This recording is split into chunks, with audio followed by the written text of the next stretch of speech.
BarbacoaCore.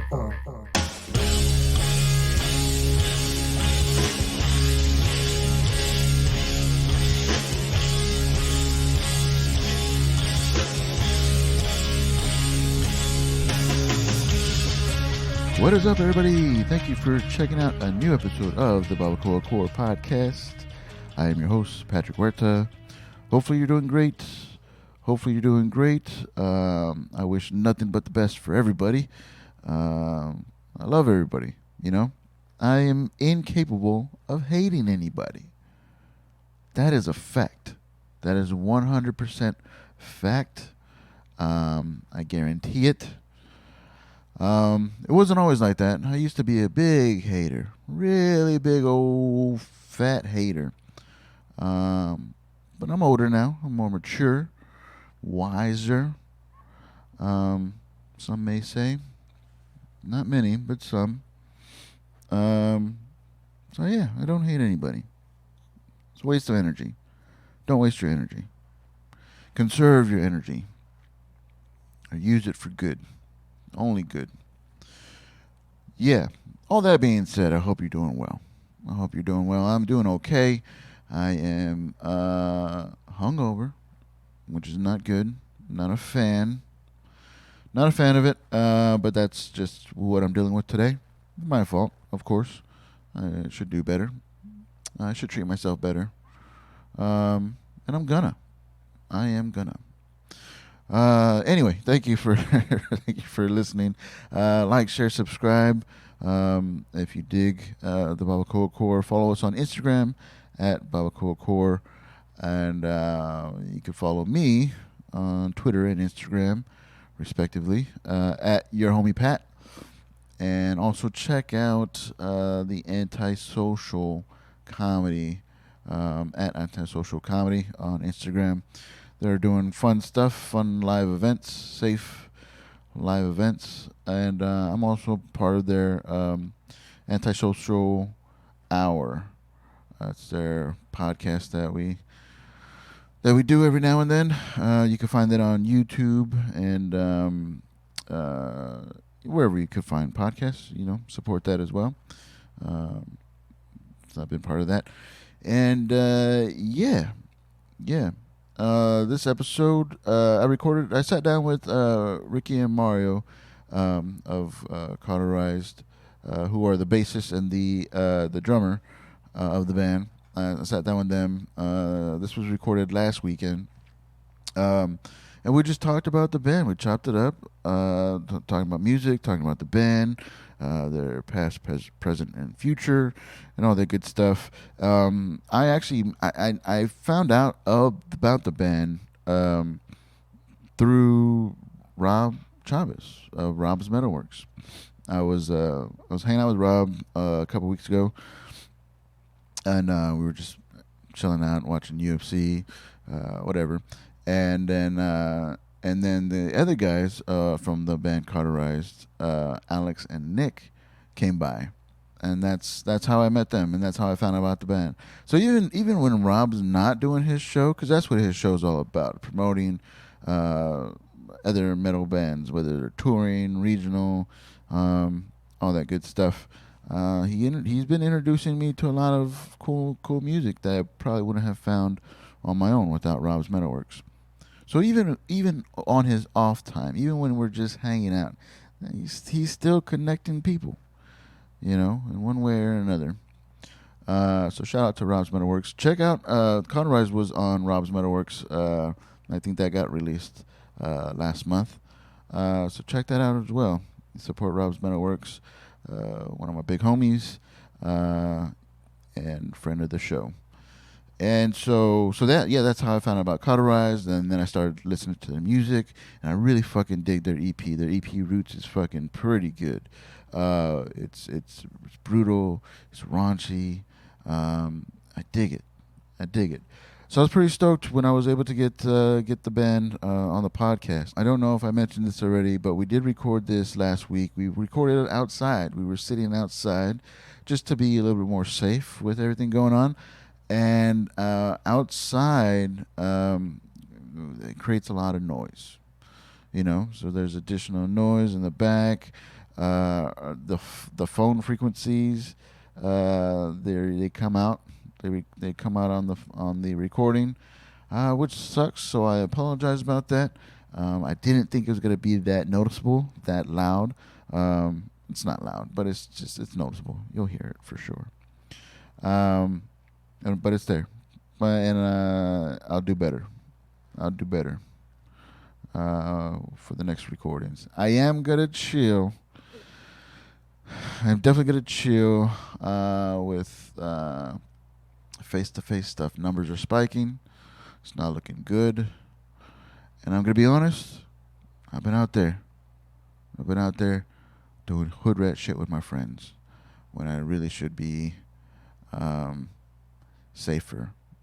Sorry. It is what it is. I did what I did safely. So I did kept it safe as much as I could. And thankfully, nothing bad has happened. But I am going to be taking a break from going out, which really sucks. I was having fun, doing what little comedy was available to me, Did LOL last weekend, do the Tiger most Fridays, the Blind Tiger Comedy Club most Fridays. I actually hosted this past weekend, which was a lot of fun, but going to be taking a break from all that. I do have one spot that I will be doing on Black Friday as part of Big John's show. That's going to be at the Roxy Theater. I think tickets are already sold out. That was a Big John's thing. It's actually his rescheduled show that we were supposed to do at the Alamo Draft House before everything popped off. So this is the rescheduled show, so that's why the people who bought tickets for that Alamo Draft House show could use them for the Roxy Theater show. So it's already sold out, I think. Other than that, I don't think I'm going to be doing much else. Took my chances and, was a little irresponsible sometimes. I admit that. And every time after, oh man, if I get sick, was it worth it? And 9 out of 10 times it is. 8 out of 10. 7 out of 10 for sure. It was worth it. And I gotta be, numbers are spiking. It sucks to talk about. It sucks to hear. It sucks to see. It sucks that that's a reality. But you know what? I gotta be better about avoiding getting sick. And so that's what's up. But anything else, I'm gonna do Zooms, Zoom talking, chatting for the pod. This is a very long intro. I apologize. I didn't write any notes. I'm freeballing it. And this is what happens. I ramble. I mumble, I stumble, and I ramble. Let's get into this this chat that I had with the guys from CAUTERIZED, with Ricky and Mario of CAUTERIZED.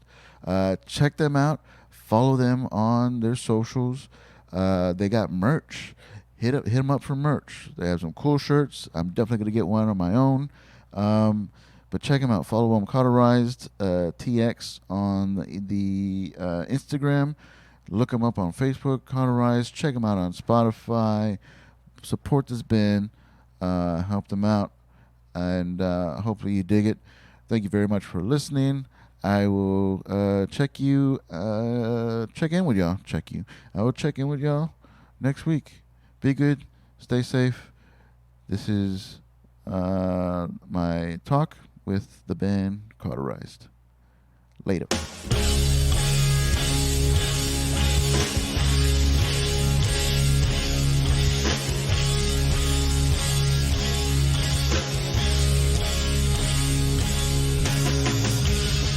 Ricky Reyes and Mario De Luna of the band CAUTERIZED. What's going on, fellas? We're doing pretty good today. We're doing pretty good. Despite the everything going on with the pandemic, we just try to keep a positive attitude going towards everything. It's cool. So before we get into anything, plugs, social medias, websites, anything y'all want to plug right now, go ahead and give it to them. Yeah, check us out on. Basically, we're on every major streaming platform: Spotify, Apple Music, YouTube Music, all that. Hit us up on our Instagram is at CAUTERIZED210, I believe, or 210 CAUTERIZED-TX, one of those two. Or Facebook, facebook.com/CAUTERIZED-TX. Yeah. So you're the bass and drummer of Cauterized, yes, and but not the original members, right? Like, how'd y'all become part of Cauterized? Alex, man, he was the wizard. Oh yeah. in all of this. Yeah, he moved all the pieces. So Nick and Alex are the two OGs, and they started with what was the original lineup back in 2015. And it kind of morphed and changed, and it's been a revolving door of people, since then. But last October, I came along, and then shortly thereafter, we were using session drummers for a while there. Oh wow! Yeah, we didn't really have a set drummer. We just had people that would help us out. Whenever we had shows, or we had a guy for when we recorded our album. That it was basically the guy that recorded us is the one that did live drums for our album on the EP, the Roots EP. Yep. Oh, okay. And so that was before Mario came in? Yeah, we brought Mario in shortly after the start of the pandemic. I want to say we started talking to him because that's around the time that our main session guy that we use for our shows and stuff, he went into it, telling us, I can't be a permanent member, I'll help you out as much as I can. But, yeah. And we didn't want that day to come, but the day finally came, so we put it out there that we were looking, and Mario hit us up, and I think after the first time that we jammed with him, we were just like, yeah, I think we found our guy. Like, he... Why do you think drummers are the hardest to keep in the band? Because they're in like 28 different bands at a time. Yeah, right. At a time, it seems like. Like Mario, you're in a few bands already, right? Like you have... just this one and my other project, Life Eats Life. Life Eats Life? Yes. Yep. What kind of sound is that one? Is that similar to Cauterized or different? Like, nope. Drastically different. I mean... We've gotten really drunk and decided we're going to just call it scrap metal. Scrap metal. We take, like, little scraps of inspiration from, like, funk, from fucking metal, from literally everywhere. Some of our favorite songs are the ones that sound kind of like Silversteiny and stuff. Oh, okay, yeah. But we do come out with songs that are more like Trivium or fucking, like, just heavy, So it's a mixture of a lot of stuff. Yeah, and then we have a song that sounds like a mixture of punk and funk. It's really hard to put your hand on it, but I started getting really comfortable with the, like, writing for the band and being in that band, and I was like, I need a heavier, like an even heavier outlet, because I'm kind of an audiophile. Like, I don't give a fuck what it is. Like, if the beat's good and it sounds good, I like it. Like, yeah, I'm not like an elitist of music. Like, I don't just listen to metal and like rock or just rap. Like, I delve in just about everything, really. Yeah. So yeah, man, like bands go through drummers like crazy, man. It's hard to keep that member. But so Mario joined after the Roots EP, right? Yes. Yeah. I joined like July, a little after July, maybe August. Yeah. So what the Roots EP just got released in October? Yeah, we had it recorded since about February, March. Oh, okay. Time frame when we. So before even the pandemic hit, y'all were already planning to go into the studio to record this EP. Okay, definitely. Yeah, and we finished it up right in that first wave of the pandemic before we really got locked down. Yeah, and we just kind of at that time we didn't know if we were ever going to be able to do shows again, or if bars were going to open up, or really what was going to happen. And yeah. It ended up turning out in our favor, you know what I mean? But y'all were already planning the EP before the pandemic. Yeah, we didn't want it to get forgotten about. Yeah. That's where I was going with that. Sorry about that.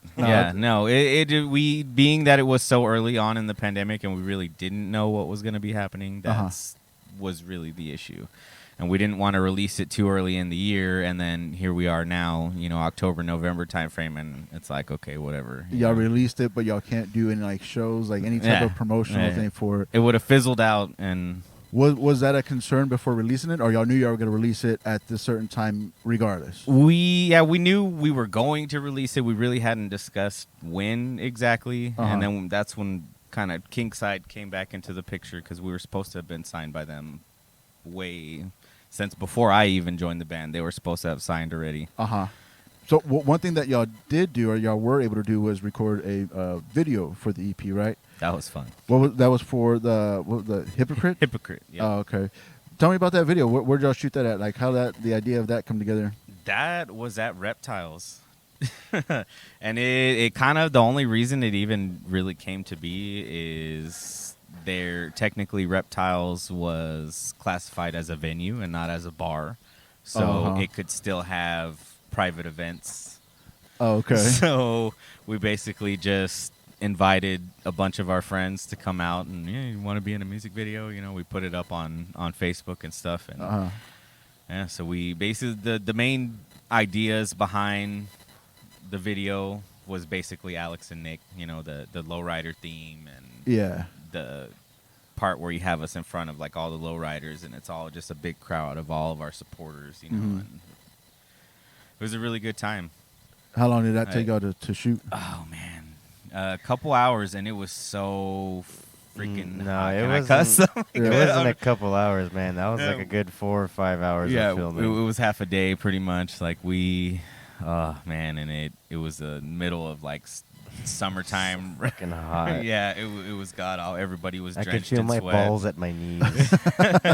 We got doused in water, ice, beer. Like it was a huge party. I mean, it was one of those things where the pandemic had been going for so long, and we hadn't had anything really that we could go out and do. And people just let it all out. Yeah, it was an experience, man. Like, you would have thought that you went to one of our concerts, because the different takes, we had to go through the song so many times, and it just, everybody left there drenched and huffing and puffing.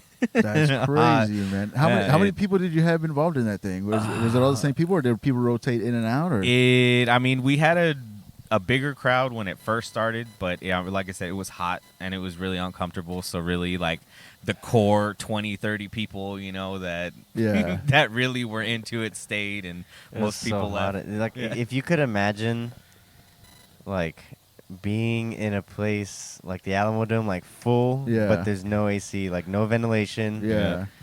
Like, just imagine that many people in, like, a small space. No airflow, and then everybody's going, like, ape shit, because, like, it's a metal song. So. I'm telling you, man, like, when I had my arms down, like, drumming, I was just, like, dripping, like, drenching sweat off my elbows. Nasty. It was ridiculous. So that was real sweat. It wasn't fake sweat for the video. I wasn't oiled up, buddy. I was all fucking wet. 100%. Is there anything else that you'll have lined up for promotional for this EP, or are y'all already looking ahead to what's next? We're starting to work on the second album. We hope to have a full length released this time next year. Yeah. So that's basically our main focus right now. Is just trying to write more music, because we're taking a break pretty much from now till the end of the year. Yeah. We canceled all our shows.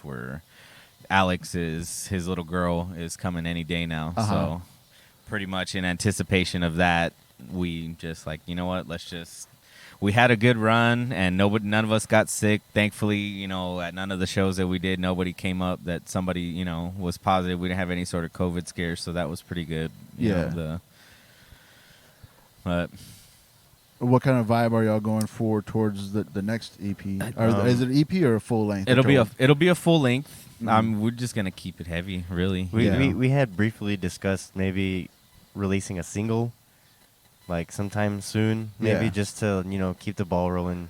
It's supposed to be a split with us, Cerebral Desecration, and I believe Lone Star Massacre, which are two heavy hitters. I mean, Cerebral Desecration, they've been around forever. You know what I mean? They're all seasoned vets in the scene and stuff. And Lone Star Massacre, I want to say they're like high school age kids. I don't really know them all that well, but they throw down for some youngsters. I love playing with those kids, man. They rock the house. I love it. The original EP that we did, Roots, we recorded it at Diedrich Visions Studios. It's my buddy Brian, and he's got his little home studio and stuff that we went and recorded to. Yeah. For us, we had a specific vibe that we were going for with the re-recordings, because the original recordings sound nothing like what we released this last October. Yeah, they're very. They sound good. Yeah, you know, they're very highly processed. And, so not only y'all re-recorded, but y'all rearranged. Like they're just different. It's the same songs. We slowed them down a little bit, made them a little more raunchy. And Brian, his specialty is black metal, and black metal at its heart is just a very raw style of music. Yeah, and for me, like, what better way to get a raw sound than to go to a guy, you know, an audio engineer that understands that type of music, you know what I mean? Staying true to that, and I'm happy as hell with how it came out, to be honest. Yeah, it's interesting how you use the term raunchy when it comes to it, because it does have that kind of vibe to it. Yep. You know, I like stuff to be a little bit more raw, a little bit more like not to the dot, not overproduced, not. I mean, some of that stuff is good, especially like for like the technical stuff. Oh yeah, but the raunchy raw vibe gives the listener it feels like you're there. Yeah. And so a lot of bands don't want to have that. They kind of seem like, oh, well, are we doing demos, or like, you know, like you kind of want that kind of feel and vibe to connect. So I appreciate bands that do that, and like, so I like the fact that you do, you know, admit that it was a raunchy sound, because that's part of the whole cauterized. It was planned. We did it on purpose. Yeah.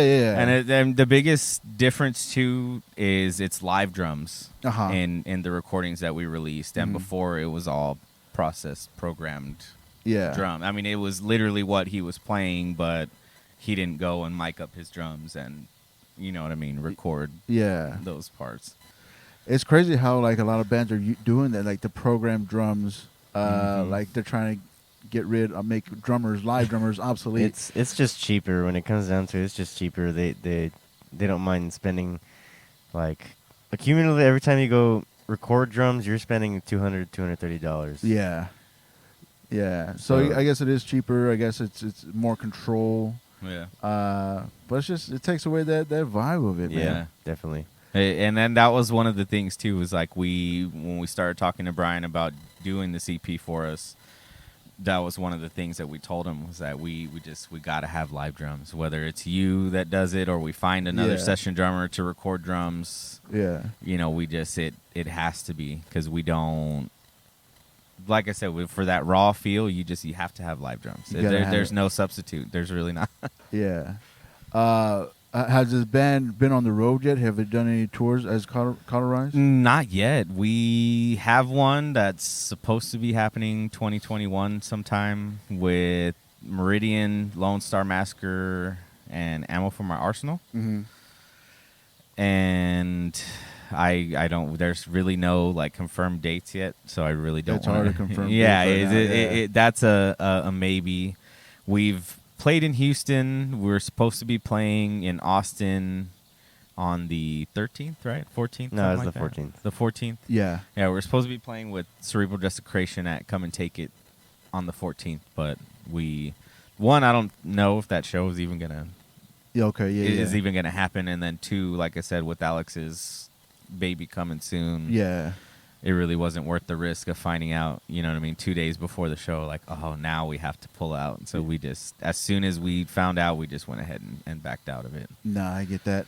Like a lot of people do for as soon as everything shut down, all the rooms shut down, like for comedy, a lot of people were doing like Zoom comedy shows, which is kind of, I've heard a lot of people talking about how it just wasn't the same. It loses something in It translation. definitely loses something. It definitely loses something and stuff.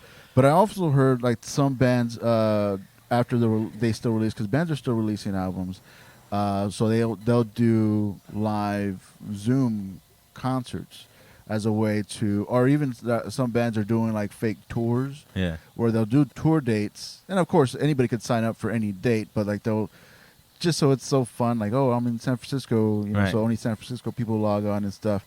Have y'all ventured into anything like that, to where y'all would do like online tours or online performances so people could get a vibe of what y'all are doing? Yeah, we discussed that briefly a couple of times, actually. We've touched on it.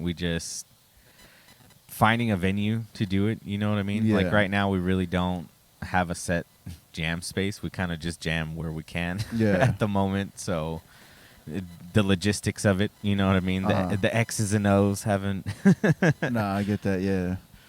But yeah, that's something definitely that we've been talking about a lot more lately, especially with, again, the state of everything. You never know what's going to happen, and if they go into another lockdown where they close down bars again, I feel like it's gonna be our only option. Yeah, you know what I mean, to start just doing live performance recordings. Yeah, do like a live stream and just charge people, you know, like $1, $2 or something to come in and watch a stream and ask for donations or something like that. I mean, because it's gonna have to turn into something like that, like a plan B, or even for when stuff does open up.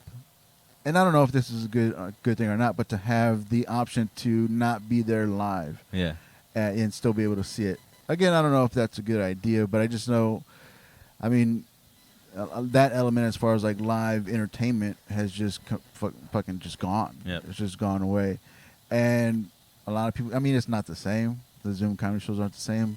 The concerts, any type of live concerts, won't be the same, but it still might be a way to get the name out there and do virtual tours rather than not doing any tours at all. Yeah, it's definitely still viable. It's just a matter of where, how, and when. Really. Figuring out all the details. Yeah. So y'all have one EP. Do you have plans for when y'all record that, or y'all still in the writing session?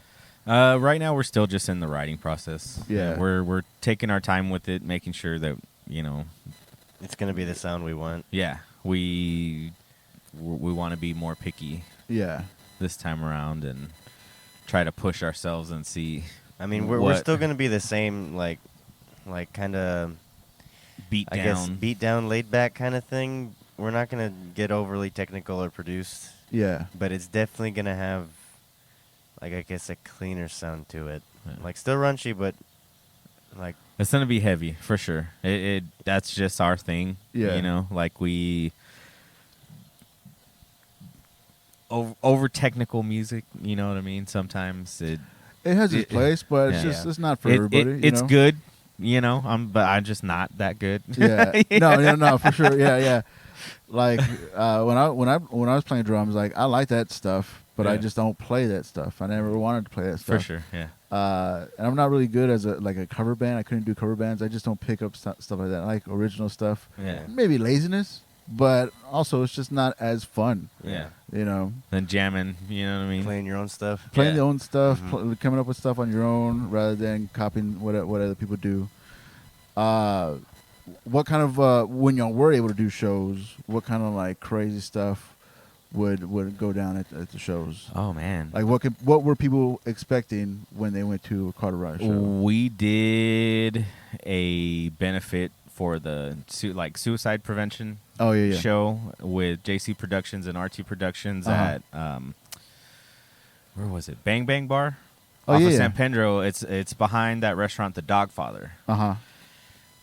And we played with there was like an acoustic singer, you know what I mean? It was all really good musicians. It was just very like overly different variety. styles. Yeah, there was other metal bands, and then Cauterized went on, and nobody fucking knew what hit them. They were like, "What the fuck is going on?" Yeah, but it was like people got up from their tables, and we had like wall to wall people throughout that show. People were freaking slam dancing and moshing, and dude got his lip busted open and just went to the side, chugged his beer, and jumped right back in the pit and kept moshing.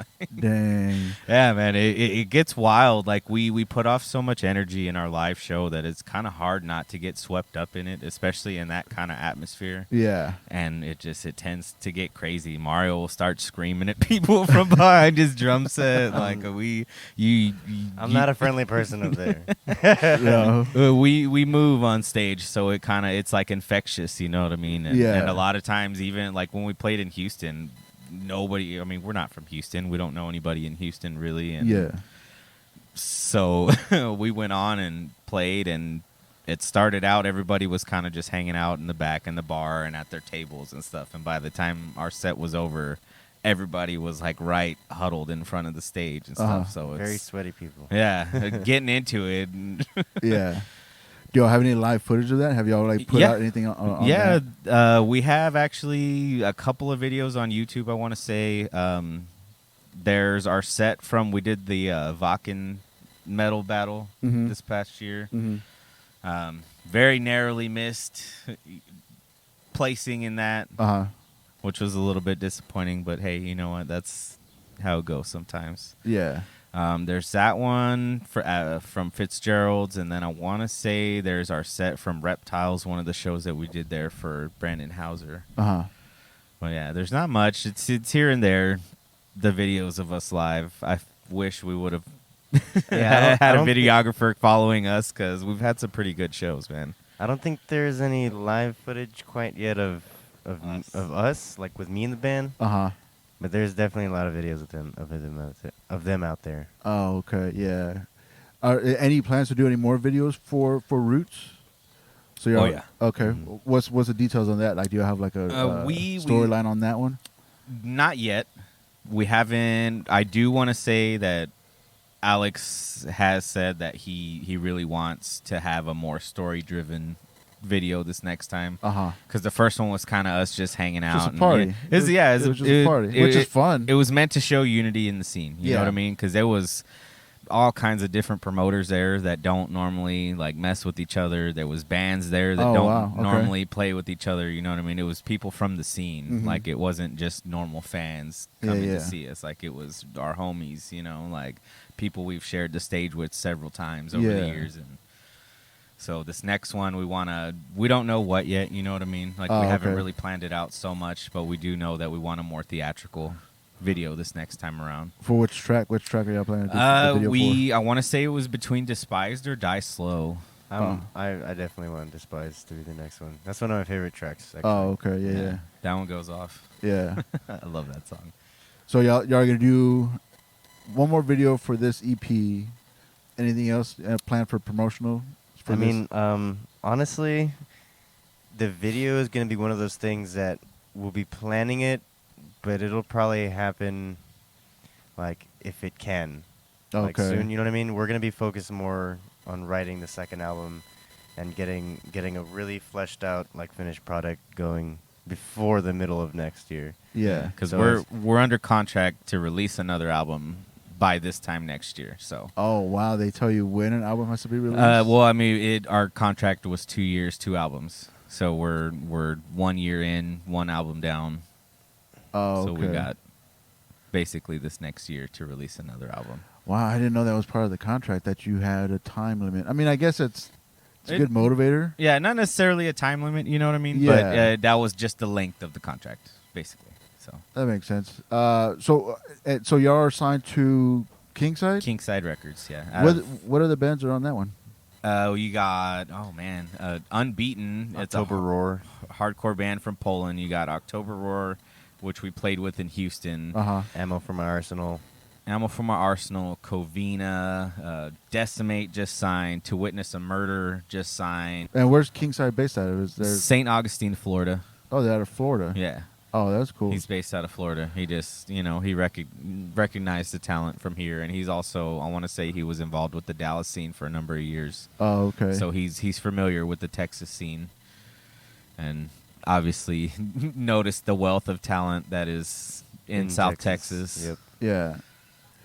So do y'all have any other projects besides your Life Eats Life? Yeah. Any other projects that you're working on outside of Cauterized? I like to work on covers with different people. You know what I mean? Like, we've got a couple in the works that we're throwing ideas around for. I've recruited him to do guitar do guitar duties in most of it. Yeah. So now you're in 3 bands. Not necessarily like a project, more so just bands count. Yeah, just fucking around, just letting the creative juices flow. And hey, this would be a crazy song to make, into a metal song. Let's see what it sounds like. Yeah, I mean, it's almost like we have 3 guitarists in the band, like, writing, because I write some of the riffs, and then he writes some of the riffs, and then of course Nick does the writing as well. Yeah, it's a collective process. You know what I mean? Everybody gets to have their input. We all help Alex write lyrics as well. Yeah. With the Life Eats Life, do y'all have any? That's what it is, right? Life Eats Life. Yes, Life Eats Life. Y'all have any albums out or anything to promote on that? Yes. Well, we have our first album out, which is called Save Yourself, and it's kind of a shorter album.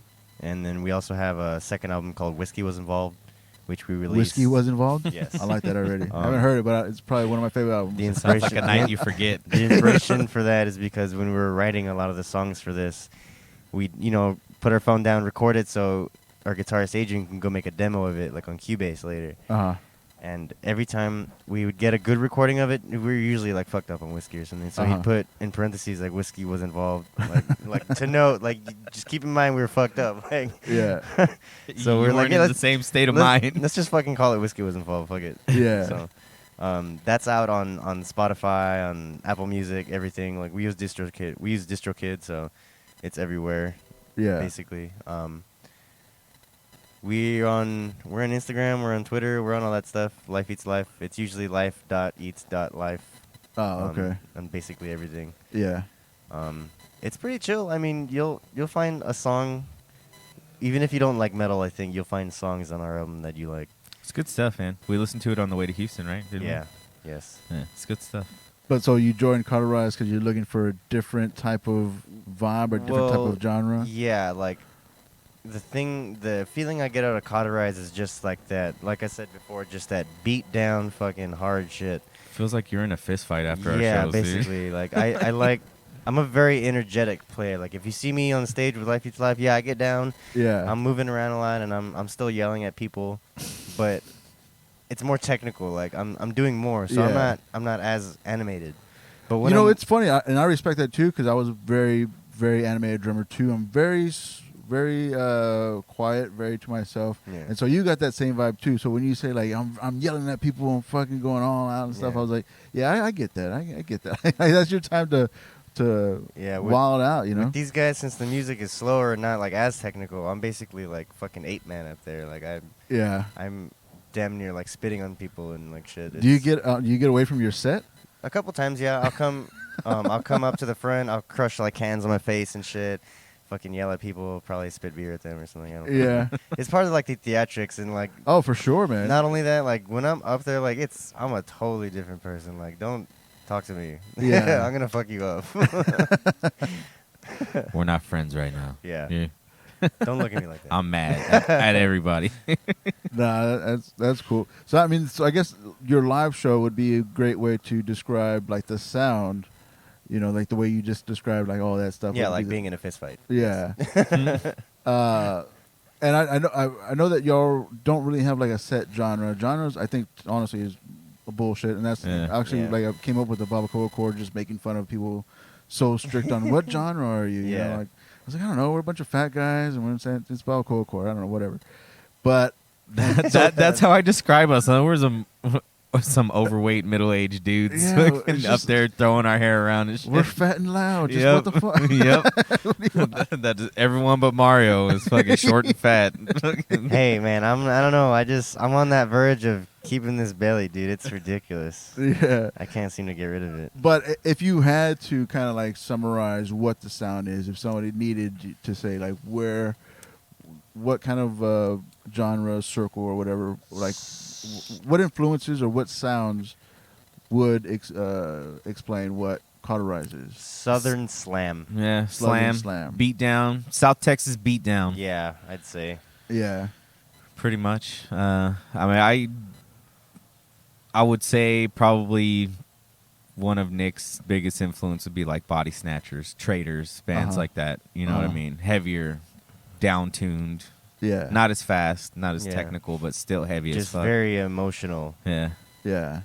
A lot of our stuff is very angry. I don't know if it comes through. It comes from the dark places.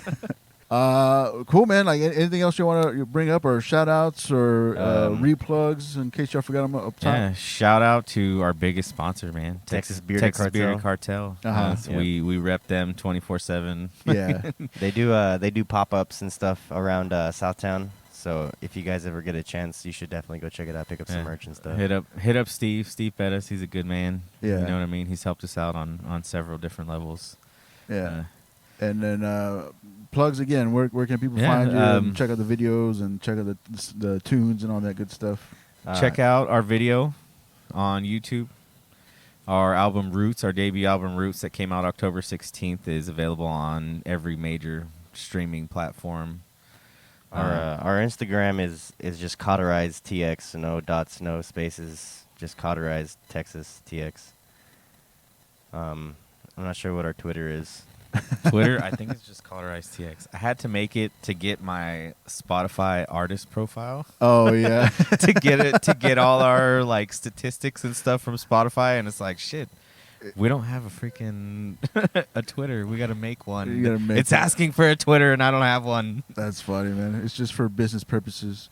Yeah. Cool, man. Anything else you want to promote? Yeah, man. Check out local metal, man. There's a lot of very, very, very talented musicians coming out of this city. You got Lone Star Massacre, Cerebral Desecration, Ammo for My Arsenal, Covina, Decimate. How many? Pedagogic, shout out to those dudes. It's one of my old bands. They're doing their thing still. Yeah. Shout out to Julian Cruz and Roland Torres for JC and RT Productions for always having our backs and always putting us in front of the right people. Shout out to Rob Chavez from Rob's Metalworks for man. That's how I found out about you guys. for being in our corner. That was a surprising one because I had been watching his show on public access since I was a teenager. Same, you know what I mean? Yeah. I remember staying up till midnight just to watch it. Yeah, it's awesome that he's still doing that for like regional bands and like Texas bands and not that a lot of touring bands are going on, but he's still doing that stuff just for promote people, and that's honestly how I found out about y'all guys. That's awesome. So yeah, it's pretty dope. Make sure you check out the episode that CAUTERIZED did with on Rob's Metalworks. Cool. If nothing else, thanks for coming by, guys. Sweet. Thanks for having us, man. Appreciate you. Laters. Later. Later.